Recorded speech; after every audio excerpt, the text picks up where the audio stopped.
Começou então mais um PIS Podcast. Hoje estou aqui na companhia do nosso menino de ouro, Gustavo Godoy, que ele geralmente fica nas câmeras, fica ali na parte de trás. O Michael não pôde estar aqui hoje, teve um compromisso, mas hoje vamos estar aí fazendo uma roda de chimarrão, né? Conversar um pouco, trouxemos novamente nosso querido amigo Emanuel Rodrigues, que está aí. Tarde, pessoal. Vamos conversar aí, vamos trocar mais uma ideia.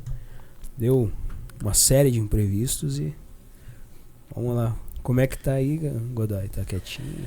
Boa tarde, pessoal, tudo bom? Como já foi falado, sou o Gustavo Godoy. Não sou o Michael, mas vou tentar fazer um pouquinho do que o Michael faria no dia de hoje. E, Emanuel, tem alguma coisa pra falar hoje? Olha, não preparei nada, não. Hoje foi bem espontâneo, né? Hoje foi. Deu esse problema aí, essa eventualidade do Michael não estar presente, a gente modificou um pouco, né? Aí meio que pediram, não, vamos lá gravar mais um episódio. Falei, vamos lá, ver o que a gente pode, né, conversar. E tamo aí. Falei, tô bem tranquilo, vamos lá. Agora eu tô tranquilo. Vixe, eu tô dormindo bastante. Passou os períodos lá de desmaio? Passou. Como eu tinha dito na Ana Paula, né? É só dormir que passa, eu dormi bastante. E passou, melhorou. Não tô assim, preparado pro próximo semestre, né? Mas tá... Aí tô melhor. Tá estabilizando. Tô estabilizando, tô ficando 100%. Eu acho que eu tenho um problema com TDAH, né? Eu não sei... Tem que diagnosticar ainda, mas todo... Pode ficar tranquilo, cara. Tá aí engessado, calma, mano. Todo o conteúdo que eu acesso sobre TDAH, eu vejo assim, confirmação de Deus. Tem uma, por exemplo, que fala que tem muita gente que acha que é TDAH, mas às vezes é só falta de atenção. Mas daí puxa lá do berço, que tinha a pessoa com TDAH quando tinha 6 meses... 3 meses. Quando era criança já dava problema. Eu com 6 meses, primeira chamada do pai na escola, tinha 6 meses. Então eu acho isso. Daí o que eu faço? Comecei a fazer uma organização de horário. Tudo que eu vou fazer tem que ter horário. Tô que nem o do The Big Bang Theory lá, o Sheldon Cooper. Até pra ir no banheiro quase tem um horário. Tem um cronograma e tudo. Tudo cronograma lá. Não chega que nem ele, mas que eu preciso, cara, do horário pra dormir. Horário de acordar, horário de comer, horário do que eu vou estudar em de tal horário. Que antes eu tava fazendo tudo meio no improviso. Eu vou estudar das 8 da manhã até as 11h40, mas não organizava. Eu deixava meio que... eu vou fazer uma lista de exercício. Mas pra mim tem que funcionar esse negócio aí. Eu tenho que ter organização pra tudo, tudo. Sim. Porque senão eu não faço nada. Daí eu começo a fazer um negócio aqui, paro, vou fazer outra coisa e não desanda. Como é que é pra ti mais ou menos esse negócio de... Como é que se organiza pra estudar também? Eu sou bem... Uma coisa que o pessoal me questionava muito ali, por exemplo, no começo da faculdade, era assim, como é que você faz? Você faz devocional? Eu falava assim, não, nunca fiz. Mas... comumente o pessoal cobra, né, do jovem, faz devocional.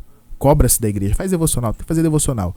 Só que o meu ritmo ele é diferente, porque assim, eu entendo perfeitamente que tem pessoa que precisa de um cronograma. É essencial ter algo planilhado para você seguir, né? E não se perder, né? Eu sou meio que o oposto. Não que uma planilha, né, algo organizado iria fazer eu me perder. Pelo contrário, seria muito bem-vindo. Mas no meu caso, eu sou muito assim... A forma com a qual eu estudo é muito natural. Então, assim, eu vou ler a Bíblia, por exemplo. Eu não faço no molde devocional, porque eu vou ler a Bíblia, eu pego para ler a Bíblia em vários momentos aleatórios. Como é que seria esse molde devocional? O molde devocional é aquele molde que você acorda, certo? Aí você tira uns minutos de oração, e aí você tira um trecho da Bíblia para ler, e tentar ali ver o que aquele texto comunica e o que se aplica dele para sua vida. Seria, né, uma coisa mais mecânica. Uma coisa mecânica, né? Pra mim é o que daria certo. Exatamente. Se eu deixo no orgânico, eu me Começo a viajar, e daí eu vejo uma palavra, quero ver a etimologia da palavra. Exatamente. Começo a ver a história do negócio.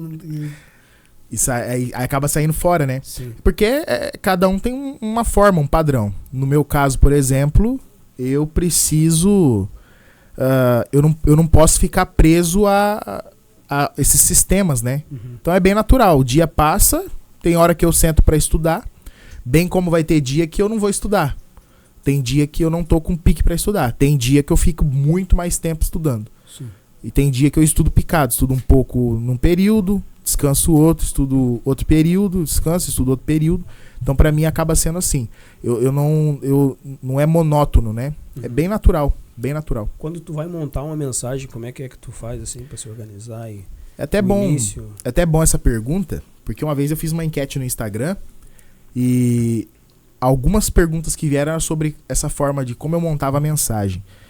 E eu uso muito assim isso é uma dica que eu dou pra todo mundo que prega, que é o seguinte: na hora de montar a mensagem, as pessoas sempre perguntam, né? Me indica um comentário bíblico, um dicionário, um livro, né, pra eu me guiar na hora de montar a mensagem. Aí as pessoas perguntam assim, mas como é que eu faço pra, às vezes, ser profundo na mensagem? Então eu dei uma dica, falei o seguinte: você pega um comentário bom, um bom dicionário bíblico, livros que são recursos, né, para você enriquecer a mensagem, coloca aqui por enquanto, não usa. Por hora não. Aí você não usa, deixa ali guardado.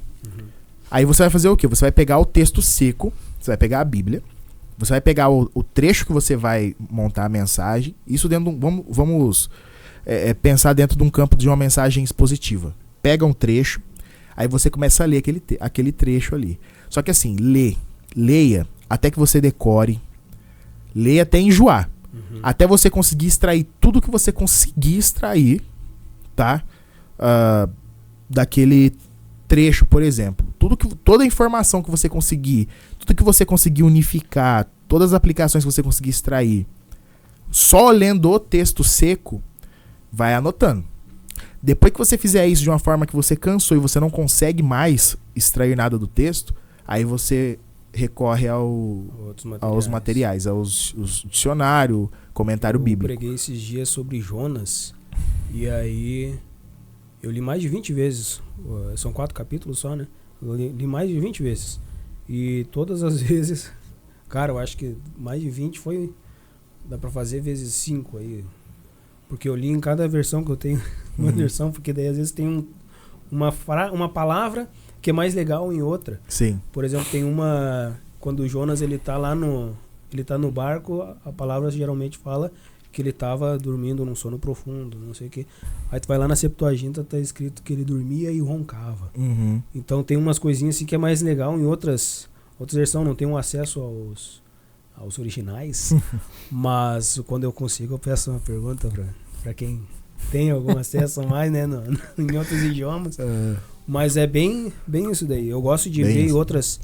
Eu gosto de ver também na NTLH, na NVI, na NVT, que são mais contemporâneas. E a gente pega essa linguagem mais pesada da Almeida atualizada, Almeida corrigida, as fiéis, e a gente faz esse link, e às vezes uma coisa salta aos nossos olhos. Por exemplo, o texto lá de Romanos 8, o pendor da carne. A primeira vez que eu li, eu fiquei, meu Deus do céu, o pendor da carne. O que é pendor? Não sei o que é carne. Aí continuei, fui lá lendo. Aí eu vi na NTLH a natureza humana. O pendor da carne é pra onde a carne se inclina, por que vai. A NTLH ela é uma versão mais parafraseada, né? Sim. Ela não é legal pra gente usar no culto, mas pra estudar em casa ela é top. Muito bom, né? muito bom. Aí eu gosto de ler bastante assim do negócio. Ler bastante a versão e as versões mais antigas, King James, as Almeidas e as novas ali, como eu falei. E qual que pra ti assim é a melhor versão, cara?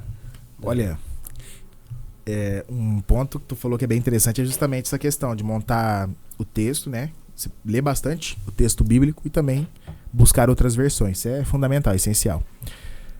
Mas versões boas. Eu lembro que eu dei uma EBD, eu falei, acho que tu estava presente, sobre... Foi na última agora? Foi na última. Questões do texto. Eu usei o exemplo lá de 2 Timóteo, capítulo 3, versículo 16, né? Da questão da inspiração da escritura. E por conta da forma que foi traduzido e o posicionamento de uma vírgula, eu mostrei para eles, né, que tem como você dar margem para entender à luz do texto que em uma tradução que toda a escritura ela é inspirada e em outra tradução dá a entender que parte da escritura é inspirada, quer dizer que tem uma outra parte que não é inspirada por Deus, né? Então, existem traduções que elas têm um teor mais formal, né? Tem um teor mais formal e fidedigno, mais literal, né? E nós temos aí, por exemplo, traduções como ACF, Almeida Revista Corrigida, né? Nós, por exemplo, a Assembleia de Deus, ela adotou como a tradução principal a ARC, né? Só que aí depois nas últimas... Pentecostal, Bíblia Pentecostal. É Almeida Revista Corrigida. Só que as últimas assembleias que teve, né? No caso, Assembleia Geral Ordinária da Convenção, algumas edições anteriores, eles definiram que as traduções oficiais seriam a corrigida e a atualizada, né? Existem versões que são paráfrases, né? Bem como tu colocou. Por exemplo, a do Eugene Peterson, que é a Bíblia a Mensagem. É uma paráfrase, né, do texto bíblico. E eu falei, por exemplo, temos traduções que são mais literais, né? Que ele procura mostrar bem a questão literal do texto, como a ARC, a ACF. Um exemplo é o próprio início do texto, né? De Gênesis 1. No princípio criou Deus, né? Nós vemos ali o verbo antes do sujeito ali da ação, né? Sim. Então, também tem aquela estranha a nossa língua portuguesa. As entranháveis sentimentos e as novas trazem como de todo o coração, sentimento de todo o coração. Às vezes a fiel não é tão fiel para nós. A gente fica entranháveis, né? Exatamente. Exatamente. Então tem essas traduções que elas são mais literais, mais fidedignas. E temos traduções que elas são mais contemporâneas, né? Elas tentam acompanhar um pouco mais o contexto. E dentro desse contexto existem traduções muito boas. Por exemplo, uma que eu gosto muito, particularmente com uma linguagem mais acessível, é a NVI. Eu gosto muito da NVI. A NVI pra mim hoje é a minha favorita. Eu coloco assim, as traduções que eu acredito que todo mundo tem que ter, todo mundo tem que estar observando, lendo nessas traduções, tem que ser a Almeida atualizada e a NVI, indiscutivelmente. É lógico que só por mero costume eu uso ainda muito, né, a ACF. Eu gosto da ACF. Por hábito, né? Por hábito. Atualizada. E a King James? A King James também é uma versão boa, uma versão muito boa. Ela que traz Lúcifer, né? Não, o nome Lúcifer vem da... Como que é o nome da versão? É uma versão católica. Qual é o nome da versão católica? Esqueci o nome. Fugiu o nome da versão. Mas é uma versão católica. Até daqui a pouco o nome ele volta aqui. Pesquisei. O nome da versão católica da Bíblia contém o Lúcifer, né? A palavra Lúcifer ali que vem do latim, né? E significa portador de luz ou luzeiro. Aqui é complicado de falar isso porque quem vê isso aqui vai Achei uma luciferiana. Acho que não é essa, não. Não é essa, não. Essa Bíblia que contém a palavra Lúcifer, no caso, foi um erro de tradução, né? Um problema, uma inserção ali no texto bíblico. Textos, por exemplo, nós temos o texto ali que aparece em Isaías, capítulo de número 14, né? E eles pegam aquele texto e eles colocam aquele texto, apontam aquele texto para Lúcifer, né? Falando como se fizesse referência a Lúcifer. Só que nunca foi e não é e nunca será o Lúcifer, nunca será o nome de Satanás, né? Nós temos a palavra diabo, demônio, Satanás, né? Só que nós não temos isso, nós temos essas nomenclaturas, mas nós não temos nada na Bíblia que corrobore a ideia, por exemplo, que Lúcifer faz referência a Satanás, né? Isso aí é uma... Então falar assim, não pode falar o nome Lúcifer. Na verdade, isso é complicado de falar porque... É uma questão cultural que ficou, girou e daí se impregnou e hoje... Exatamente. Se nós observarmos grosso modo, o nome Lúcifer, e isso aqui é complicado de falar, porque isso aqui para dar um corte maravilhoso. Um problema é uma beleza. O pessoal tá o nome Lúcifer, ele aplica-se mais à pessoa de Cristo que a Satanás, entendeu? Sim, isso aí é uma herança católica, por conta do catolicismo que as pessoas têm essa mania de falar que Lúcifer é o nome do capeta. Por conta de textos, por exemplo, como Isaías 14 e também Ezequiel, capítulo de número 28. Alma, né? Isso, né? Anjo de luz também, tem pessoas que dizem. Sim. Isso a questão do anjo de luz é porque o que está no Novo Testamento, que diz que ele pode se transfigurar em um anjo de luz, né? Por conta disso, eles fazem essa similaridade, essa paridade com a palavra Lúcifer que aparece ali. Curiosamente, eu direto falo desse tema e hoje deu que eu esqueci o nome da versão bíblica que coloca lá o nome Lúcifer, né? Mas de férias também. Tô de férias, cabeça meio. Não conhece nenhum amigo não que é católico, ex-católico, não? Ai. Olha, curiosamente, você me pegou agora, hein? Pior que eu não tenho nenhum assim que me lembre. Praticante, né? Sim. Mas essa questão do Lúcifer aí é bem curiosa. Então, por exemplo, tem essas versões bíblicas, né? Não tô falando que elas contêm erros, mas contém, por exemplo, problemas de tradução. Chamar de equívocos. Né? São equívocos. Às vezes é algo que o tradutor deixa passar. E, gente, traduzir a Bíblia não é fazer tradução do texto, não é o texto Receptus Massorético, não é uma coisa fácil. Mas um texto, né, de uma folha já é difícil do inglês. O cara imagina um texto antigão. Exatamente. Por exemplo, quando eles encontraram os pergaminhos do Mar Morto, né? Assim, a gente já tem dificuldade, por exemplo, para estudar grego e hebraico. Isso porque o grego você vai por assimilação, né? Tem muita letra ali no grego que você vai por assimilação e você identifica no nosso alfabeto. Mas no hebraico não, né? Você olha pro hebraico, você vê um monte de símbolo.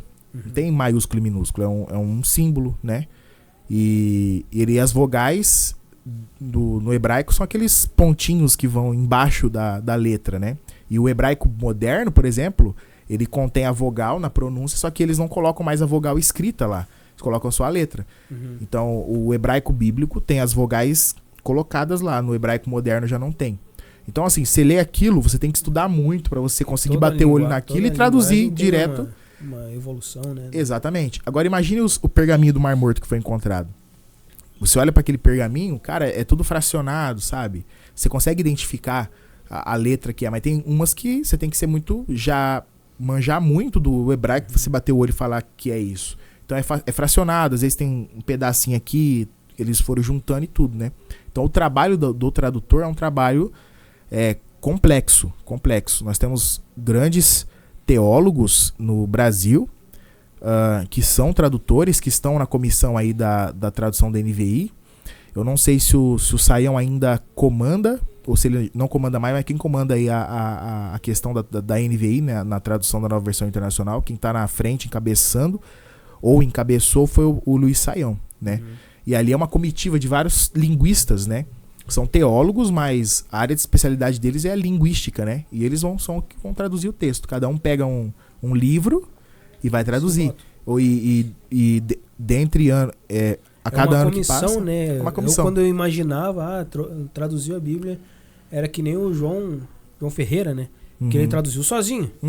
Eu imaginava que era isso. Que trabalheram, mas hoje em dia já vamos trabalhar com sabedoria, né? Exatamente. E a João Ferreira, a gente observa a tradução e... Ele teve 2 traduções, né? Se eu não me engano, o Felipe tava falando que uma ele terminou e a outra ele não conseguiu concluir. Tipo, ele perdeu a primeira tradução. Alguma coisa Foi assim. perdida. Eu não me especializei muito, não busquei muita informação sobre a Essa é a parte de área João do Ferreira. Felipe, por Eu vi que ele gosta mais dessa questão da bibliologia. dentro do tempo, né, e tudo. Mas é um trabalho árduo, assim, né? Hoje em dia não é fácil fazer uma tradução. E eu acredito que para traduzir um livro só deve levar muito tempo, né? O tradutor. Porque... Os que eu leio traduzido ali do inglês, às vezes eu vejo uns negócios que tá... mas isso aqui não tá concordando. Erram umas frases, um negócio assim. Parece até aquelas legendas do YouTube. O cara fala uma coisa e aparece outra. Sim, Exatamente. E tu, Godoy, como é que tu faz pra estudar a Bíblia? Bom, primeiramente, eu procuro sempre o horário mais tranquilo. Muito bom. E sempre pego ali, que nem o Emanuel falou, um livro falando mais ou menos do assunto, do que eu quero pegar e estudar. E a Bíblia. Sempre 2 versões. A Almeida e aquela que, tipo, tem o meu coração, que é a King James. Só que quando vai pra pregar, eu tenho que pregar com a Almeida.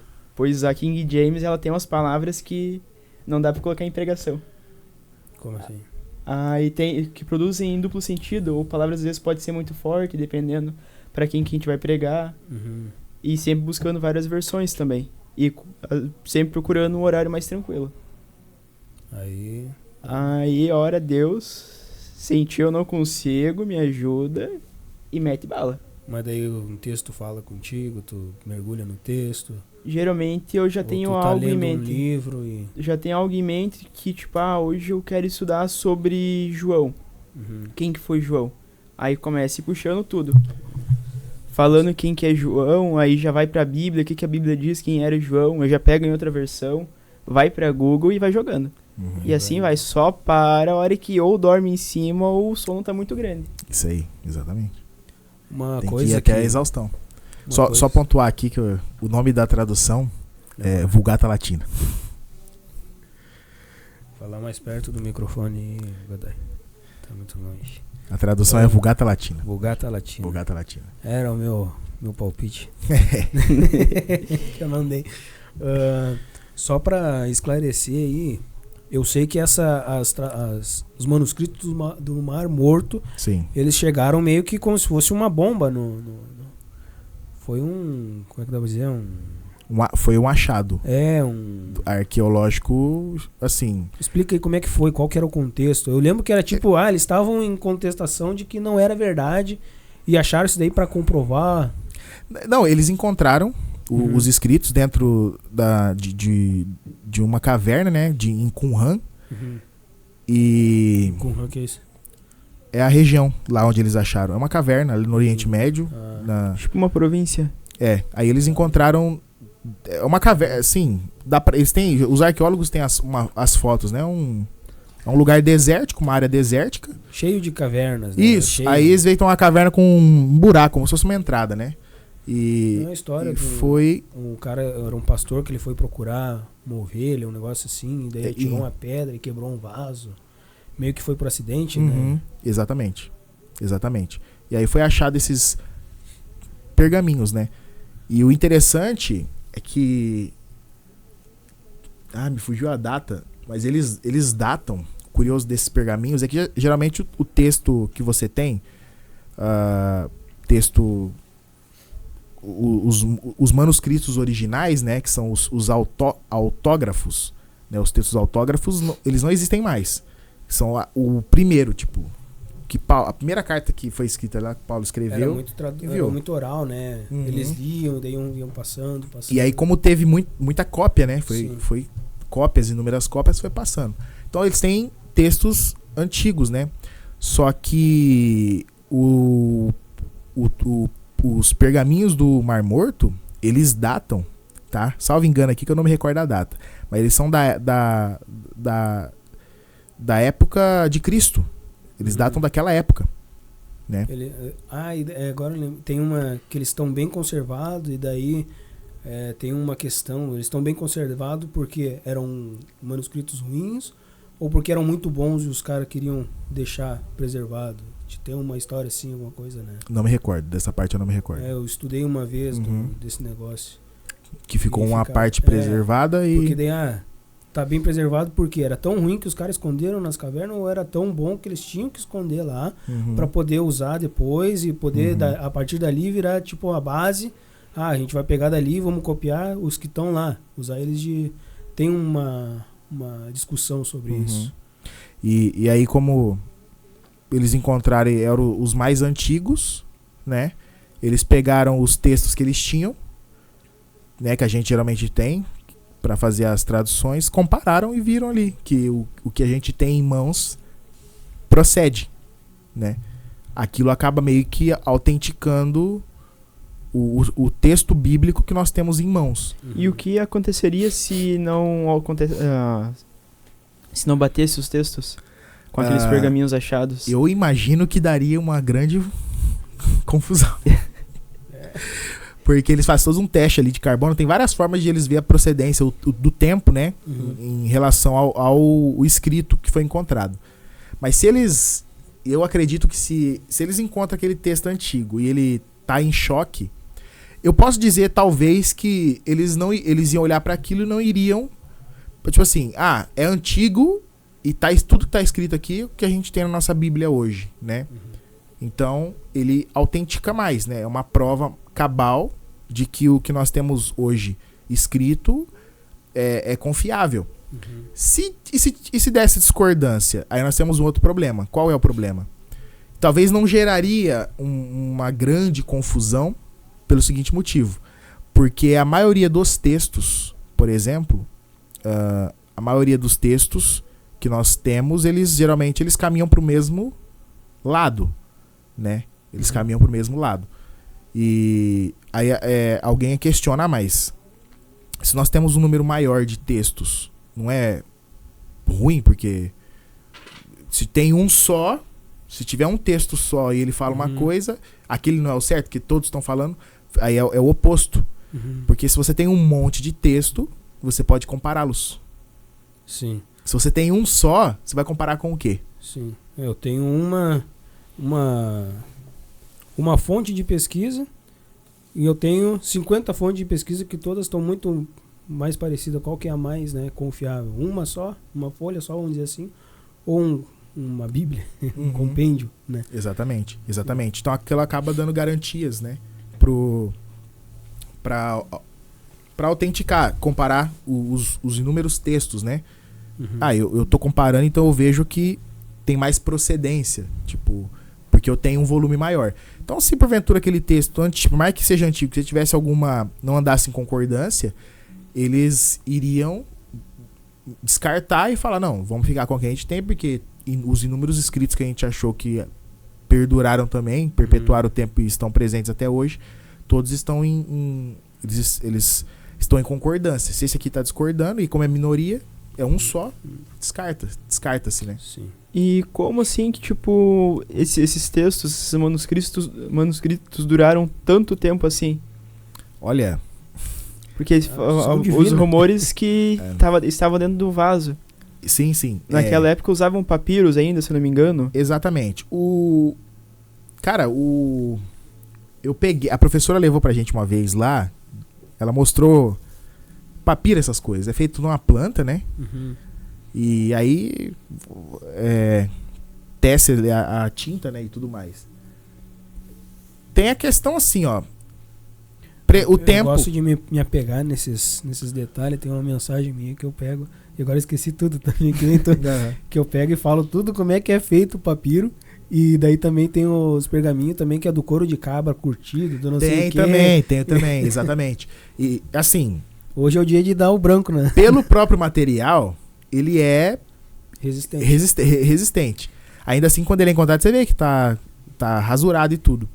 Mas uma das coisas que a gente vê também na questão da teologia é a preservação. Tipo, Deus, ele preserva a sua palavra. Sim. Né? Então, o povo de Israel é um povo antigo, né? Faz parte de um grupo de um povo que é antigo, um povo milenar. Sim. E até a era da igreja moderna, em detrimento da igreja primitiva, também é uma igreja antiga. Tipo, a igreja cristã, ela já percorreu aí mais de 2 milênios, né? Quando eu E tô um estudando pouquinho mais. história, eu vejo a história do Brasil, por exemplo, pega lá em 1500, os caras tudo andando assim, com as vergonhas destapadas, o negócio lá, o Pedro Vaz de Caminho faz, ó, e eles não têm vergonha alguma, são um povo assim, assim, assado. E a gente pega do mesmo período a história de Israel, os caras já estavam em outro patamar, outra. Sim, sim. Né, desenvolvimento da civilização. Sim, sim. Ele era um povo avançado. E então tem a questão da preservação da própria parte de Deus. Deus, ele mesmo também, ele se encarregou de preservar a sua palavra, né? Tipo, no meio de tanta crise que aconteceu no mundo, tanta guerra, a palavra de Deus, ela se conservou, a palavra de Deus, ela se preservou. Sim. E por conta disso, né, por conseguinte, nós temos ainda até hoje aí como acesso. É que a gente dizer assim, vamos falar de Deus, mas como é que Deus não vai estar nessa equação, né? Como é que ele não vai preservar a própria palavra? Exatamente, exatamente.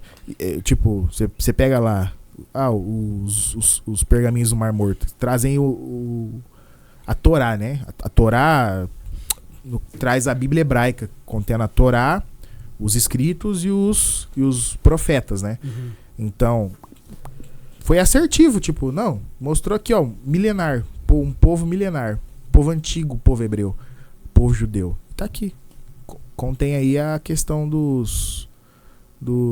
tá evidenciando que, apesar de ser antigo, Deus preservou a sua palavra. E isso aí é uma forma de a gente dar mais crédito ainda, né? Sim. Pra... Eu creio mais ainda em Deus quando eu vejo esse negócio. Eu fico, meu, como Deus é perfeito, olha só. Até pra preservar a palavra dele. Porque era um monte de pergaminho num monte de cavernas. Sim. Qual que é o risco? Qual que seria a chance de permanecer ou então de nunca descobrirem aquilo? E tipo, tu entra hoje, quem tem assim o privilégio de visitar algumas cavernas, vê que é um lugar meio frio. Pega a umidade. E tu pega os papéis de hoje em dia com umidade, ele com o tempo, cara, sim, ele começa a se esfarelar ao pouco. Até lá por ser árido, né? Tem sim, ainda. anos e anos, passando-se décadas, e aquilo lá durando. Isso que tipo, tu fica assim, pô, Deus. Séculos, milênios. Sim. Então você vê que Deus, ele preserva a sua palavra. Sim. Isso a gente vê, por exemplo, aí isso corrobora mais ainda, né? Que Deus, ele zela. Ele zela. Tu tá fazendo a teologia, né? Qual que seria a tua área de expertise, assim, a parte que, isso aqui eu domino, né? Isso aqui eu sou... Assim, é cedo ainda pra falar isso, porque assim, na faculdade, sendo bem sincero, a gente eu sou bom em tudo. Na faculdade teológica, a gente mais descobre que nós não sabemos nada. Sim. Literalmente, tipo sou assim. ruim em tudo. Todo aluno que chega lá, e eu vou dizer por mim, todo aluno que chega, ó, eu vou pontuar uma coisa. O lugar onde mais cria-se gente vaidosa é a faculdade de teologia. Sim. Eu não vou tirar essa responsabilidade de mim, porque eu também faço parte disso. Então, todos nós, estudantes de teologia, principalmente aqueles que querem dar seguimento na carreira, na vida acadêmica, nós temos um pingo de vaidade dentro da gente. Tá? A gente tem que lutar contra isso todos os dias, mas o teólogo, ele desenvolve isso.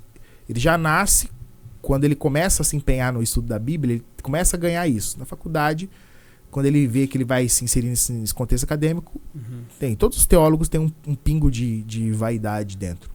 Então todo aluno que chega lá, e chega muito aluno, os que já têm proeminência ou já estão, né, meio que buscando aí os meios para seguir uma carreira acadêmica, são alunos bons, né? Eles todos pensam em comum acordo. Nós chegamos na faculdade, às vezes, pensando que sabemos muito. E lá a gente sabe que não sabe de nada.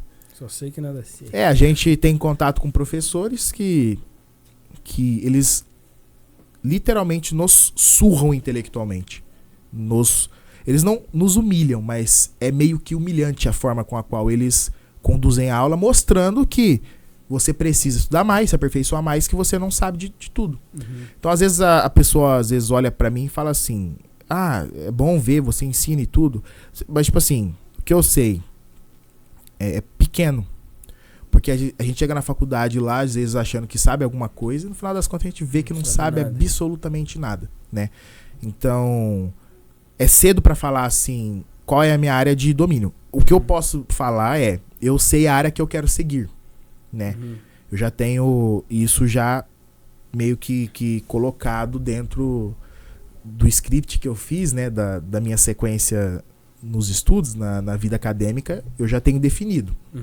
Se Deus vai permitir, é outros 500. Mas assim, a área que eu quero seguir é de teologia bíblica, do Antigo e do Novo Testamento, e exegese bíblica do Antigo e do Novo Testamento.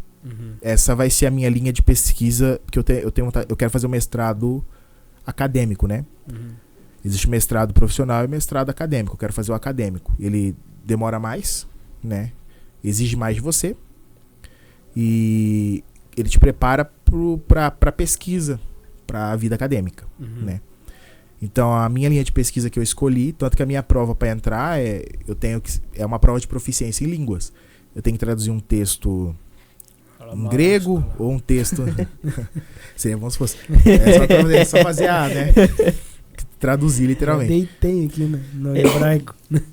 Mas eu tenho que traduzir, escolher, né? Ou eu traduzo um texto em grego, um texto em hebraico. E eu vou escolher um dos dois, né?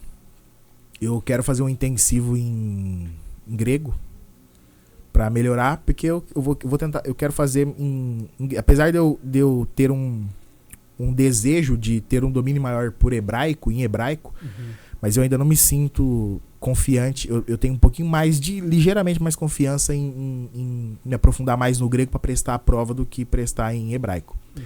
Então, assim, eu defini que a minha linha de pesquisa pro meu mestrado é essa. Eu quero ser um teólogo bíblico e um exegeta. Né? A minha área mesmo que eu quero ter domínio é exegese bíblica. Quero ser um exegeta. E o que seria essa exegese? O exegese, assim, a palavra exegese, por exemplo, né? Ela tem um prefixo, né? Que é ex. Aquele prefixo ex no grego significa de tirar pra fora, né? De dentro pra fora. Tá aqui dentro, eu tiro pra fora. Extrair. Então, exegese é literalmente extrair do texto, né? Então, tem gente que diz, eu fiz uma exegese do texto. Não fez porque a exegese não é assim, tipo, se eu olhar pro texto, eu mesmo, apesar de eu estar fazendo, eu vou começar a fazer exegese agora no segundo semestre agora, exegese do Antigo e do Novo Testamento, né? E depois um mestrado para aprofundar mais nisso. Então, a pessoa não pode ir, né, arbitrariamente falar assim, eu fiz uma exegese. Não, porque não é simplesmente... Empreende-se muita coisa para fazer uma exegese, mas a exegese em suma você vai fazer uma interpretação do texto. Você vai mostrar o que o texto quer dizer, só que para isso você vai fazer uso de vários recursos. Você vai fazer uso do recurso linguístico, você vai fazer uso do recurso contextual, geográfico, histórico, tudo, tá?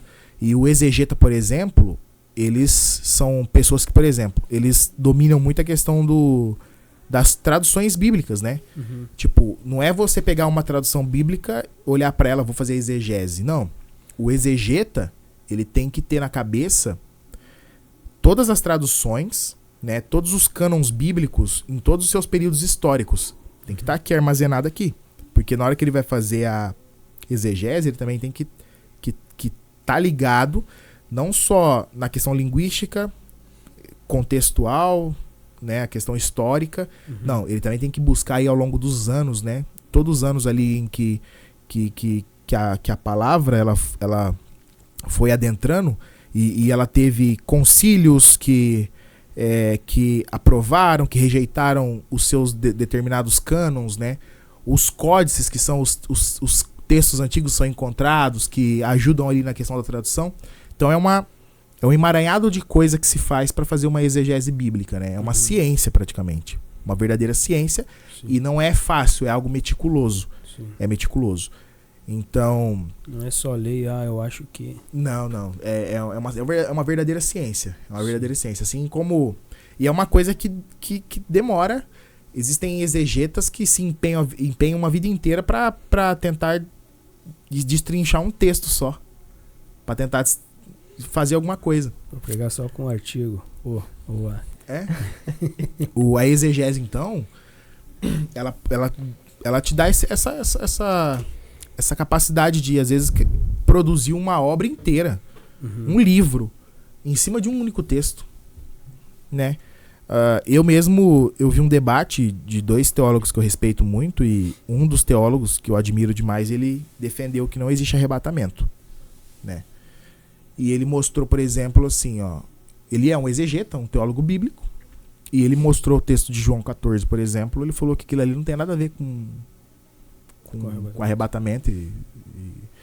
E o reino, quando Jesus se refere na casa de meu pai, ele não está falando de reino dos céus, tá falando de outra coisa. Então, assim, para ele falar que ele é um doutor, e respeitado, professor em mestrado, em doutorado e tudo, Não em graduação. Para ele falar isso, ele tem uma motivação por trás. Ou seja, ele fez uma exegese do texto e ele viu coisas para chegar a essa conclusão. Então, o trabalho do exegeta é basicamente isso, é se empenhar aí e fazer a interpretação do texto bíblico. E o legal é o seguinte, tu vê que você pega um comentário bíblico, aqueles teólogos que comentam e te dão os comentários bíblicos para vocês fazer estudar, são exegetas. Todos exegetas. Então, o legal do exegeta é que quando você se torna um exegeta, você vai escrever teus próprios comentários. Olha aí, um dia vamos estar estudando com comentário bíblico Emanuel Rodrigues. Quem me dera. Acho que eu vou pegar o autógrafo agora. Tem um comentário muito bom lá em casa. Emanuel Rodrigues. Meu Deus do céu. Olha, se... Tu abre o livro do comentário do Emanuel Rodrigues e já chega a sair fogo de tanta unção. Recebe aí, sai marchando. E aí, é a área que eu quero seguir. E eu tenho um desejo, eu não conto muito, né? Tô falando aqui, né? Não adianta nada falar que é um segredo, se eu vou contar aqui vai espalhar. Negócio ao vivo. Tudo. Aí, exclusivo. Eu tenho... É segredo, não contem pra ninguém. Esse é um sonho particular que eu tenho. Porque 2 pessoas que eu respeito muito e admiro do contexto cristão, e uma terceira que não é do contexto cristão, que eu tenho uma admiração muito grande, formaram neste lugar. E para eles terem a destreza que eles têm na área que eles têm, eles precisaram passar por essa outra formação. Eu tenho vontade, depois do mestrado, se Deus me permitir, Jesus não ter voltado até aquele momento, né? O mundo não tiver entrado em guerra, em declínio, né, em colapso, eu tenho vontade de concluir o mestrado e entrar num doutorado na USP, no Centro de Estudos Judaicos, né, no Departamento de Letras Orientais, Centro de Estudos Judaicos, para fazer uma graduação na área de cultura judaica com ênfase na Bíblia hebraica. Olha só. Dura 5 anos o doutorado. Bem. 5 anos o doutorado. E como é na área ali de Antigo Testamento, pega a parte da Bíblia hebraica, exige-se que tu tenha um certo domínio ali do hebraico, né? Sim. Então é um desejo particular. O mestrado é mais palpável no momento, mas se Deus me autorizar e permitir, eu tenho vontade de fazer esse doutorado aí. É aquela coisa que está em Provérbios 16:1, o coração do homem são as preparações, mas a resposta certa dos lábios vem do Senhor. Vem do Senhor. Muito bem. A gente vai fazendo nossos planos, eu tô com meus planos aí, abdiquei de muita coisa que eu gostava de fazer, outras coisas que eu gostava de fazer, mas com o tempo comecei a não gostar, parei de enxergar como um lazer, né? E virou um fardo, mas a gente tá aí buscando, correndo atrás, lutando, estudando, né? Fazendo aqui, ainda não é uma fonte de renda, mas em nome de Jesus uma hora vai ser. E tu, Godoyzinho? Se Deus quiser. Como é que tá a preparação pro futuro? O Godoy tá namorando, disse que daqui a uns tempos quer casar. Eu por hora tô empenhado nisso tudo, né? Esse aí já tá num outro patamar. Já tá, não, continue com a vida ganha. Não muito ganha. Rapaz, a vontade é de casar. Tu começa a calcular ali os valores. Agora, aí tu entende por que o pai do Cristo tinha 2 empregos. Sim. Não era pra poder manter a família, era pra poder pagar o casamento com a Pra Rochelle. pagar o casamento que tava... Isso aí. Cara, que nem ali é o sonho do homem, que nem o Eduardo falou. Em Provérbios, tipo, os sonhos vêm do coração do homem, mas só que a resposta vem de Deus. Vem de Deus. E tipo, o nosso coração, ele anseia em fazer tanta coisa. O Godoy de 1 ano atrás não podia ver um Jetta na rua que, meu Deus, é um Jetta, é meu sonho. Aí o Godoy de hoje, não, cara, vamos casar, mas só que primeiro a gente tem prioridades, tem umas coisas que tem que fazer. E Tem uma maturidade, né? Sim, o cara Antes, vai o sonho criando. do menino era querer ter o carro. Era querer ter Exato. um carro, Agora vai. rebaixar o carro.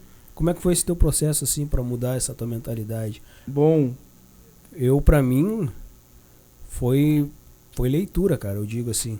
Porque quando eu voltei pra Jesus, eu ainda era muito moleque. Só queria aprontar, fazer, queria ter carro, queria rebaixar o carro, queria fazer não sei o que, queria botar som, queria só gastar dinheiro com coisa supérflua, não parava dinheiro. Aí comecei a ler, comecei a orar, Senhor, me apresenta os teus amigos, Jesus. E Deus foi apresentando os amigos. E aí, nesse processo de começar a ler, eu fui ler meu primeiro livro, eu tinha 22, 23 anos. Começar a ler a Bíblia, eu tinha 22, 23 anos por aí também. Então, como é que foi o teu processo, assim, pra adquirir essa maturidade, mudar essa mente de, quando eu era menino, eu falava que nem menino, queria o Jetta. bom, pra mim foi ano passado pra mudar isso daí, que tipo, acabei tendo eu era muito jogador. Tinha o cara mais jogador na Terra, eu tava 5 graus acima dele de mais jogador. Só cuida pra não bater na mesa que tá saindo, né? Aí aqui lá eu digo que foi permissão de Deus que aconteceu. Porque se aquilo não tivesse acontecido, aquele tombo que eu acabei tendo não tivesse acontecido, eu não teria criado a maturidade. Pô, tem coisa que eu tô querendo fazer e tá errado. E eu falei, tá, Deus, e agora? Tá aqui, ó, a minha perna tá aqui, eu vou caminhar. Só mostra o caminho, só vai dar o caminho que eu vou caminhar. E foi ainda assim. Tipo, antigamente o Godoy não podia ver uma mensagem ali no telefone. Vamos sair pra comer? Vamos. Vamos em tal lugar? Vamos. Aí agora, vamos sair pra comer? Não posso. Não pode. Aí tu olha ali, cara, tu tem a possibilidade de ir, tu tem dinheiro pra ir, tu tem crédito pra ir. Fala, não, cara, eu tenho que guardar. Porque, tipo, eu posso sair hoje, tipo... Quando o cara é solteiro, o cara come um hambúrguer, tipo um hambúrguer, uma coca, uma batatinha, vai dividir ali com a piazada, vai dar uns 50, 70 pila. Aí o cara, já quando namora, já acrescenta 40% a mais. Tudo bem, tu paga mais, mas tu come mais. Porque tu vê que tá no namoro, assim, cristão, que é cristão mesmo, é quando tu sai pra comer com a cacheada, que nem o povo assimileiro gosta de dizer, é a cacheada. É quando ela come uma parte dela e fala, tô sem fome. Ali, rapaz, se isso acontecer, tu tá com a pessoa certa. Porque tu aproveita. E, tipo, pede o maior, amor. Pede o maior. Ela fala assim, vou pedir o maior que eu tô com fome. Glória rapaz, a Deus. Tu chega assim, obrigado, Deus. Jejuei bastante essa semana, agora tá chegando a hora de me glorificar um pouco. Pra isso que eu me preservei. Então a tua maturidade veio depois de uma queda. Depois de uma queda. O que te levou assim a... que nem diz o Mike, rachei. Preciso ter essa virada da chave. Como é que foi... como é que tava sendo a tua vida até o momento da queda e depois da queda? Bom, antes da queda, tipo, como eu falei, eu era uma pessoa que jogava muito. Era uma pessoa muito orgulhosa. Aí depois da queda, o que me ajudou bastante foi as amizades. Que, tipo, foi aquela girada de chave que tu deu ali pra tu trocar praticamente todas as amizades. Antes da queda, algumas continuam, aquelas amizades que, tipo, tu olhava, nesse papo aqui, por mais que eles tenham aquelas brincadeiras, aqui eu encontro Deus, só no conversar eu encontro Deus. E foi nessa virada de chave. E sempre procurar, discernindo, essa pessoa, ela vai me levar mais próximo ou mais distante de Deus. Como é que tu faz esse discernimento? Eu começo a olhar as atitudes da pessoa. Se as atitudes daquela pessoa não convêm de uma pessoa do meio cristão, não serve pra mim. Porque, tipo, eu não posso falar que eu sou cristão, eu vou na contramão do mundo e, tipo, você tá fazendo isso só na igreja. Quando eu tô fora da igreja, Não dá pra se ser o, o crente mundo tá, se o 007. mundo tá indo pra esquerda, eu tenho que ir pra direita. Não só fazer isso dentro da igreja, mas quando tá fora, o mundo tá indo pra esquerda, eu vou pra direita. Uhum. E assim que E é comecei a bíblico. fazendo isso, Tem que ir pra direita. comecei a fazer isso, começou a mudar um pouco. Uhum. Aí eu comecei a até segurar um pouco mais a mão, fechar um pouco a mão pra poder começar a guardar dinheiro. Sim. Porque, tipo, o cara quando é jovem, ele só quer saber o quê? É roupa boa, tênis bom, comer bem, sair todo final de semana, quer telefone novo, ver um livro que lançou. Esse livro custa R$200. Mas eu tenho cartão de crédito? Passa no cartão. E o cara não... No de 200. E o cara vai nessa maturidade. Ainda não Vai cheguei mudando. nesse aí, mas uma hora eu vi uns livros meio carinho. Pois é. Mas aí que tá, né? A gente começa a buscar uma maturidade, a procurar esse negócio com Jesus. Tem muita gente que eu vejo aí que os caras são fenomenal. Se a gente tava conversando, acho que foi contigo, tu falou, tem muito homem de 50 anos aí que age como menino, mas é que a mentalidade deles Sim. não mudou, né? Uhum. Exatamente. Maturidade, ela precisa ser buscada, né? E como que surgiu a tua mentalidade, Emanuel? Porque quando a gente olha, Porque, eu olho pro Manuel, fico imaginando ele, aquela criança de 3 anos, aquele gordinho de óculos num canto. Sempre do mesmo jeito, parece que nunca nasceu já com 40 anos. Na verdade... Meu nome é Emanuel. Antes de você responder isso, a tua maturidade veio mais pela criação que tu teve, porque tu tem um berço cristão. Uhum. A tua mãe eu posso sim se dizer, aquela irmã do coque que tinha antigamente. Sim. Como é que foi isso? Olha, curiosamente, quando o pessoal questiona isso, eu sempre fui muito reservado. Muito reservado. Minha mãe falava assim, um exemplo, tá? Que eu sempre fui tão reservado que às vezes eu tava de bermuda dentro de casa e chegava visita, eu corria pra colocar uma calça, que eu não gostava de ficar de bermuda. Sim, até hoje. Vamos nadar. Eu entro de roupa na água. Eu não fico sem roupa, assim. Era que nem aqueles irmãos antigão que iam no rio, era sapato social, calça social. Mas não por religiosidade, era mais por reserva. Eu sou muito reservado. Muito Sim. reservado. Muito quadrado, muito careta. Sim, eu sempre fui assim, ó. O Emanuel, naturalmente, eu nunca fui muito de sair. Nunca fui. Uma das cobranças. Eu também não. Uma das cobranças que a minha mãe fez comigo, isso antes de eu vir pra Ijuí e tá participando da UMAD, por exemplo, pouco antes, minha mãe me cobrava muito pra mim participar da juventude. Eu não participava. Eu quase não participei de juventude. Porque eu toquei e tocava nos eventos, os congressos e tudo, mas participar da juventude ali com o uniforme cantando, nunca fiz isso, né? Eu sempre fui muito reservado. Então, até quando eu virei obreiro, virei cooperador na igreja, eu vestia camisa. Eu era de social, colocava aquela gravata azul, porque era dividido por setor campo. Aquela Cada dia cooperador tinha que usar. linda. Misericórdia, pode falar aqui.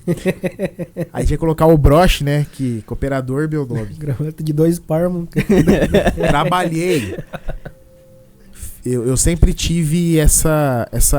Eu sempre fui reservado, tá? Todavia, eu tive meus desvios de maturidade, ou seja, eu tive minhas imaturidades, minhas infantilidades, tá? Eu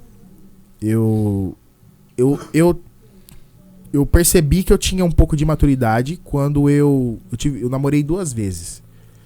E e nos meus 2 relacionamentos eu percebi que eu não tinha muita maturidade, né? Tanto, por exemplo, que hoje, uma das minhas... não que eu fico colocando assim na cartinha, como que eu quero a pessoa, mas uma coisa, por exemplo, que eu não tolero numa pessoa, tipo, pra mim construir a vida junto, feiura. é imaturidade. Sim. É maturidade. Eu tive dificuldades com essa questão, né? Mas eu tive assim... Eu tive uma virada de chave, né? Em relação a isso. E a minha maturidade, ela veio cedo. Pra tudo. O único lugar onde teve o desvio de maturidade foi nos meus de relacionamento. Coisa que eu já amadureci. Muita coisa. Eu entendo até que Deus permitiu acontecer porque ele precisava me amadurecer naquelas áreas, né? Sim. E hoje eu tenho uma cabeça totalmente diferente, né? Então hoje mesmo eu vejo meninos que vêm até mim conversar sobre relacionamento, sobre namoro, e aí eu já começo a matar dentro deles coisas que são potenciais riscos pro relacionamento, que estão impregnados neles. Por quê? Porque eu já vi aquilo acontecer comigo. Uhum. Então eu já vou lá e falo, não segue por esse caminho, não é assim que funciona, é assim, assado. Então assim, eu sempre, por ser mais reservado, e eu sempre andei muito colado com a minha mãe, já falei isso no podcast passado. Minha mãe é uma mulher muito sábia, e pra vocês terem noção, olha o que eu faço com a minha mãe. Até quando eu volto de viagem pra casa lá nas férias, é de lei, eu saio pra caminhar com a minha mãe. Pelo menos umas... Quando tava na época de pandemia, até antes e depois, a gente caminhava quase de segunda a sexta. Aí quando eu volto pra casa, umas 2 vezes a semana, a gente sai ali umas 4 horas da tarde quando o sol tá indo embora. A gente anda, mas anda assim, quase roda a cidade, andando. Às vezes tem dia pra tomar um sorvete e às vezes não. Mas quando a gente vai, a gente fica só conversando. E a gente conversa de tudo. Absolutamente tudo. Conversa da vida. Eu questiono minha mãe sobre algumas coisas. A minha mãe às vezes me dá, fala, não, filho, pensa desse jeito. Você já imaginou que isso é assim? Às vezes Deus não sei o quê. E a gente fica conversando. E ali é uma conversa que eu observo muito assim. Uma troca de... Uma relação de mutualidade entre eu e minha mãe. Por quê? De amizade. De amizade. Ela joga a sabedoria pra cá e eu pra lá. Deus falou pra mim que ia me fazer 3 vezes. Ia me dar uma sabedoria 3 vezes maior que a da minha mãe. Meu Deus. Minha mãe, por natureza, é uma mulher muito sábia. Então, eu tive maturidade pra muita coisa. Eu dissertava sobre coisas assim da vida novo. Sobre qualquer questão. A única que eu não podia falar era sobre relacionamento. Por quê? Porque era a minha área onde era a minha falha, a lacuna onde estava. Mas por eu ser sempre dentro, assim, reservado, né? Mais centrado, eu nunca tive muita dificuldade, assim, de ser imaturo com isso, aquilo. Tipo assim, quando eu pisava na bola, meu pai e minha mãe me davam um xingão, aí eu saí do caminho aqui, ó, fiz assim, eles gritavam, eu voltava e seguia. Que foram poucas as vezes, né? Eu já era um poço de imaturidade. Se eu saía da bola e gritava, né, eu saía um pouquinho fora e gritava, eu saía completamente, daí eu me jogava mesmo pro outro lado. Um exemplo que eu falo pro pessoal, quando eu falo pro pessoal, o pessoal fica em choque, né? Eu falo assim, eu já reprovei de ano. Ah, como você reprovou? Você reprovei. Só que olha pra você ver como é curioso. Eu reprovei porque eu forjei essa situação. Eu tinha um problema. Eu sou muito diferente dos meus irmãos. Meus 2 irmãos sempre foram os caras populares na escola. Eu venho de uma época que era isso, né? Eles eram muito popular. O meu irmão, o goleiro Bim, eu lembro que nós estudamos na mesma escola, ele estava no ensino médio, eu saindo do fundamental. Eu lembro que tinha uma época que ele descia das escadas assim na escola, mas vinha uma fila de menino e menina atrás dele.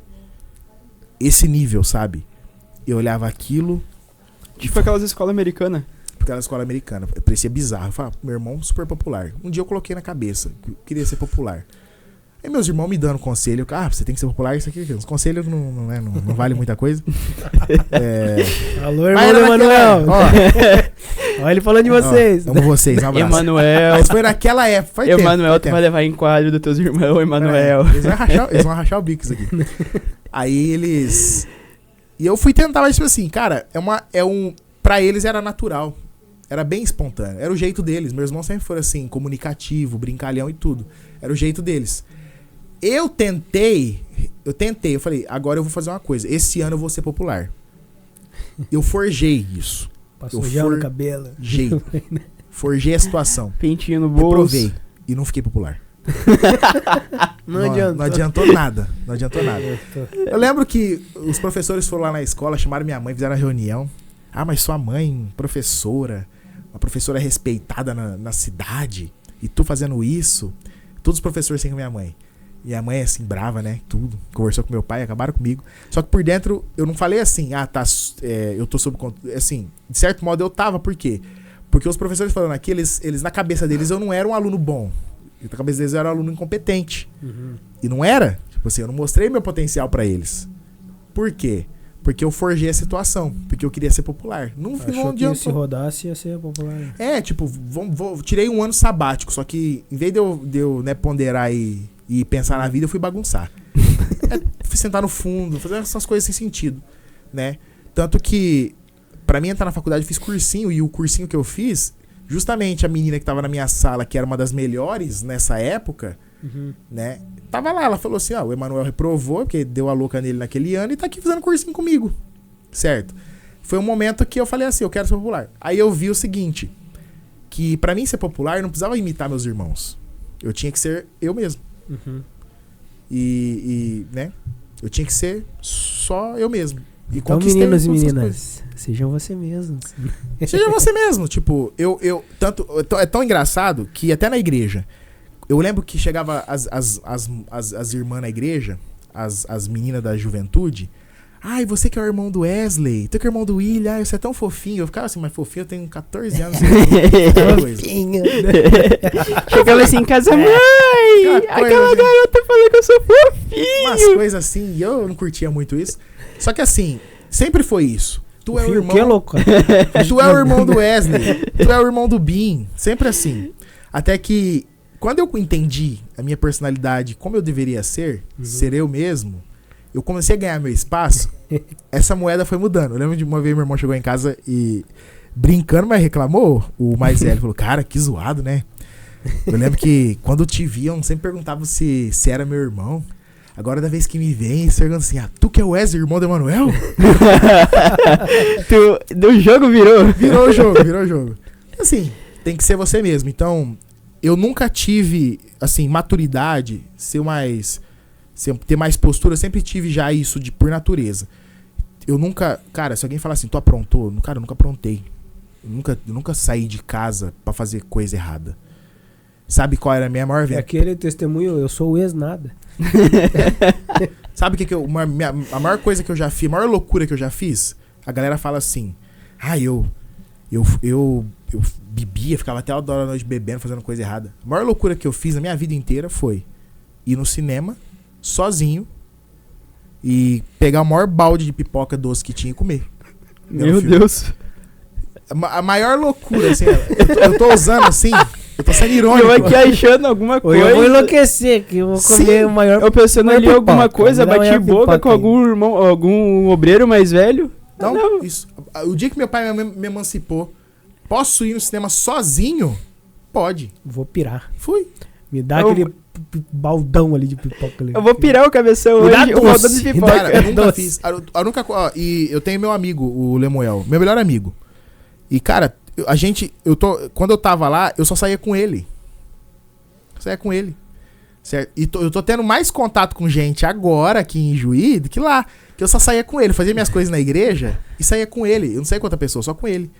Porque eu sou bem assim, restritivo com amizade. Eu não gosto de ter um monte de gente perto. Eu tinha ele ali, eu efetivei ele, meu melhor amigo, né? Então a gente só saía junto. Nós fechamos uma parceria de quase 10 anos. Estamos com essa parceria. Confraria da pipoca.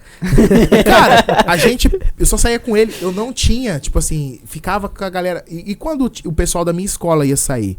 Saiu um filme no cinema, vamos no cinema. Eu lembro que na época saiu Batman vs Superman.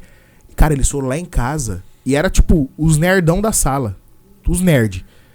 E era formado por 3 meninos e 2 meninas. E eu era o 4º menino do grupo. Eles foram lá em casa me chamar pra ir no cinema. Eu não queria ir. Minha mãe falou, não, você vai sim. Você arruma e vai. Vai com seus amigos. E geralmente mãe não deixava. Não, tu não vai sair com eles. Não, agora tu vai sair. Troquei de roupa, eles lá tudo sentados na sala lá. Aquela coisa bem esquisita. Nunca foram lá em casa. Botei minha roupa de super-homem e vamos. Peguei meu bonequinho do super-homem que girava... O Manuel com 17 anos. Fantasiado de super-homem. Mas, cara, eu não vou mentir pra ti o que eu vou falar. Com 18 anos de idade... Com 18 anos... Uma coisa que eu... Com 18... Eu não lembro quando foi a pandemia, mas foi recente. Eu tava em casa no lockdown, eu fiz um sabre de luz. Eu fui construir um sabre de luz. Como? Cara, eu sou... Uau. Ó, eu luto jiu-jitsu. Eu sou tipo um nerd, entendeu? Eu sou um cara meio mundo geek. Então é uma coisa que eu gosto. Um sonho que eu tenho, tá? eu não vou fazer porque eu sei certeza que o pastor Isaías vai me disciplinar. Mas um sonho que eu tenho... Pastor, não assiste só pra ele poder ensinar pra nós. Um sonho que eu tenho, brincadeiras à parte, é ir na San Diego Comic Con fantasiado de Jedi. Cara, não tive... O pessoal... Eu tenho inveja dos irmãos que dão o testemunho na igreja e fala assim... Irmãos, dão testemunho porque, olha... Antes de eu aceitar Jesus, eu era do crime. Eu matei 70, levei 80 tiros. Fui preso 50 vezes. Fiz um monte de coisa. O pessoal conta aquele testemunho que você fala... Meu Deus, o cara era da pá virada. Eu não tenho. Meu maior crime foi comer um baldão de pipoca. Doce e salgada, né, junto. Eu fui meio hiperbólico aqui, mas só pra mostrar, tipo... foi tipo... A minha vida, tipo, de poder sair de casa foi isso aí. Quando meu pai e minha mãe falou, você pode sair agora, eu não ia fazer outra coisa, eu ia no cinema. Eu só ia de casa pro cinema. Porque eu só fazia duas coisas. Eu só tocava, fazia aula de música e fazia aula de jiu-jitsu. Treinava e ia competir. As duas coisas que eu fazia. E a outra parte era igreja. E o meu lazer. E no cinema quando tinha dinheiro. E quando tinha dinheiro? Torrent. Aí entravam os crimes, ó, né? Piratão, né? Torrent também tinha aquele, acho que era Ares, alguma coisa. Isso. Nossa, bem antigamente. Tá, né?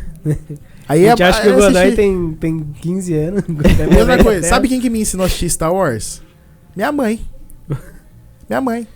Falou, não, a Loca lá era um filme legal. Minha mãe gosta de Star Trek. Minha mãe não é uma hora que as pessoas falam assim, a irmã do Quack é nerd. Minha mãe, ela gosta de umas coisas assim da não, tem algo errado nesse script aí. E tu fala, assistir essas coisas que os mais antigos falam, sim, saiu um filme legal ali que a juventude tá gostando. Mas só tem coisa errada, essa juventude só gosta de coisa errada. Se a juventude gostou, é pecado. Aí a tua mãe te incentivou. Cara, minha mãe me incentivou. Eu e minha mãe ainda temos uma relação muito interessante. Pra vocês terem noção, tem aqueles programas que passam no Discovery. Eu sento lá com minha mãe e assisto. Tipo, tem aqueles 90 dias pra casar, ou tem aqueles Quilos Mortais, tem esses programas, os Irmãos à Obra. Homens da Montanhas, alguma coisa assim também do tipo. Sim. Tipo, cara... O negócio é pedir um xizão e comer assistindo os Quilos Mortais. Que eu vou falar aqui... Ou pessoal... fazer que nem aquela vez, pediu um xizão e uma porção de batata frita e assistiu os caras fazendo asfalto na neve no Discovery, às 2 da manhã. Sim. A gente tava só pra esclarecer, a gente tinha ido no monte orar. Aí era 2 horas da manhã, tava eu, ele e mais o Evandro. E aí era 2 horas da manhã, a gente comendo X e coisa. E começou a passar no Discovery os caras... como é que era feito as estradas nos lugares que tem tundra, né? Tundra é a terra congelada. E aí todo o negócio da engenharia. Aí a gente ficou até o final do programa olhando como é que eles botavam um asfalto no gelo pra poder fazer o negócio funcionar. E o dono assim, ó. E ainda saímos brabo, porque não tinha parte 2 e não ia dar pra ver a parte 2. 2 horas da manhã os caras fazendo isso, né? Gente, parece... Tem gente que acha meio brega, mas isso aí é eu. Emanuel é isso aí. Emanuel não é... Eu não tenho muita coisa de... Futebol, eu não gosto de futebol. Eu sou corintiano porque lá em casa meu pai é santista, meu irmão velho é santista e meu irmão do meio é São Paulino. E aí eu falei, eu tenho que torcer pra algum time. Eu torci pro Corinthians. O único dia que eu comemorei foi quando o Corinthians ganhou do Chelsea no Mundial. O único dia. Porque tá todo mundo torcendo pra ele perder pro Chelsea. Eu falei, não, vou torcer pro meu time. Agora eu sou corintiano. Mas nunca gostei, assim, eu sempre fui... Tu falou que foi meio nerdão quando tava no fundamental, ensino médio. Sim. Uma pergunta que eu gosto de fazer pra todo nerd. DC ou Marvel? Qual que é melhor? Cara, eu, apesar de... Começou, né? É que assim, a DC, eu sou fã do universo do Zack Snyder. Muitos criticaram, mas eu achei muito bom. O Henry Cavill não vai ter um Superman melhor. Eu curto muito ele. O pessoal gosta muito do antigo, né? Tem o Nicolas Cage que apareceu no filme do Flash. Depois que eles desfizeram o universo do Zack Snyder agora, a DC tá meio que em decadência, né? Eu não sei se o diretor lá, que eu esqueci, me fugiu o nome, o James Gunn vai conseguir fazer um inferno. Eu não tô muito confiante que aquele filme do Besouro Azul, o filme do Flash, foi um fiasco. Parece né? que o que vai acender agora é os brinquedos, né? É os brinquedos. O Superman que vai assumir agora do novo Superman Legacy, também não tô dando muito crédito. A Marvel, depois que ela interrompeu ali no Ultimato, teve algumas séries boas, tipo Loki, o Soldado Invernal e o Gavião Arqueiro.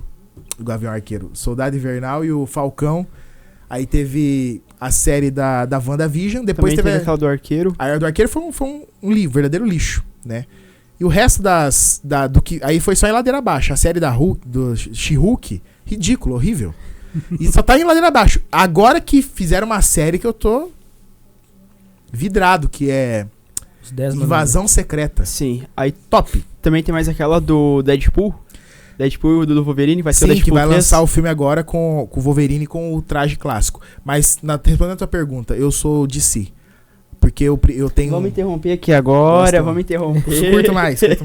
Eu sou fã do Lanterna Verde e do Batman. Os dois heróis que eu mais curto é Lanterna Verde e Batman. Cara, o filme que eu assisti foi o do robô aquele o Ultron. Tron? Ultron. Ah, o Ultron, Vingadores 2, A Era né? de Ultron. A Era de Ultron. E eu assisti 1 ano depois de lançar o negócio todo. Então, eu tinha uns amigos que curtiam esses negócios aí. Mas tu vê que o negócio aqui vai assim, né? De exegese. Vai de exegese pra- Pra descer o Marvel, né? Lanterna Verde e Batman. Lanterna Verde, o melhor filme. Mas eu curto muito essa... Tanto que, uma confissão minha, esse negócio de querer arrumar a pessoa certa, todo mundo tem a expectativa, né? Eu tô esperando em Deus, igual todo mundo. Alô, solteiras. Mas uma coisa... Emanuel Rodrigues. Mas uma coisa que eu acho legal, assim, que... Cara, é difícil de ver isso acontecer. Tipo assim, achar uma pessoa que seja nerd, assim, também, sabe? Isso aí pra mim é um... Ou que gosta de ficar loucona de pipoca. De pipoca no cinema, gosta disso, sabe? De nerdice. É difícil, assim. Não me apareceu. Continua na oração. Depois de terminar essa live aqui, vai ter um monte de gente começando a virar nerd. Essa live, Esse podcast. Tá parecendo aquela menina que vai pregar. Estamos bem, solteiro, não sei o quê. Mas, senhor, eu queria alguém. Mas eu queria... Aquele meme é engraçado. Eu só Aquele tô meme é bem engraçado. solteiro. Daí dentro ele, socorro.